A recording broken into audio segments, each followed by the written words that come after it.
Benvenuti in questo viaggio tra i capolavori della Pinacoteca Ambrosiana, dove ogni opera racconta una storia di bellezza, mistero e tradizione. Scopriamo insieme i segreti nascosti dietro ai grandi maestri dell'arte, in un racconto che ti trasporterà direttamente nel cuore di Milano. Oggi esploreremo un'opera affascinante, non solo per il suo significato religioso e storico, ma anche per il legame con un grande maestro della pittura, Simone Peterzano, noto per essere stato il maestro di Michelangelo Merisi, meglio conosciuto come Caravaggio. L'opera di cui parliamo è un imponente dipinto ad olio su tela intitolato Sant'Ambrogio tra i santi Gervaso e Protaso, una pala d'altare originariamente destinata al Duomo di Milano.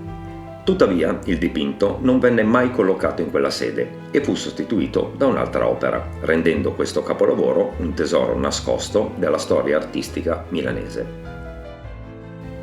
Immaginiamoci di fronte a questa grande tela, alta quasi 3 metri. Al centro della scena domina la figura di Sant'Ambrogio, seduto in cattedra e avvolto in sontuosi abiti pontificali. Il suo gesto è solenne. Il braccio è alzato in un atto di benedizione. L'intera composizione trasmette un senso di ieraticità e autorità, tipico delle raffigurazioni dei santi. Uno degli elementi più caratteristici di Sant'Ambrogio è lo staffile, un flagello che qui troviamo deposto ai suoi piedi. Secondo la tradizione, Sant'Ambrogio avrebbe usato questo strumento per fustigare gli eretici ariani, ma in quest'opera lo staffile non viene impugnato dal santo, bensì posato a terra, a simboleggiare la sua funzione puramente identificativa. Questo particolare conferisce alla figura di Ambrogio un'aria più pacata e riflessiva rispetto ad altre raffigurazioni in cui viene mostrato in azione.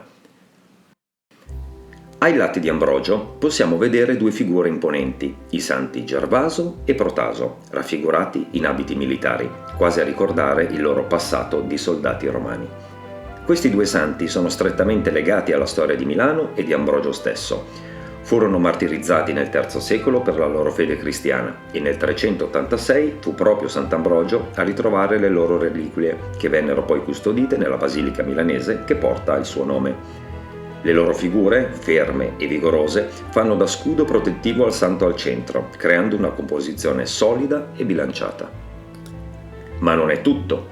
Se osserviamo attentamente, in secondo piano vediamo due chierici che portano la croce a stile e il pastorale, uno dei quali, a destra, guarda verso di noi.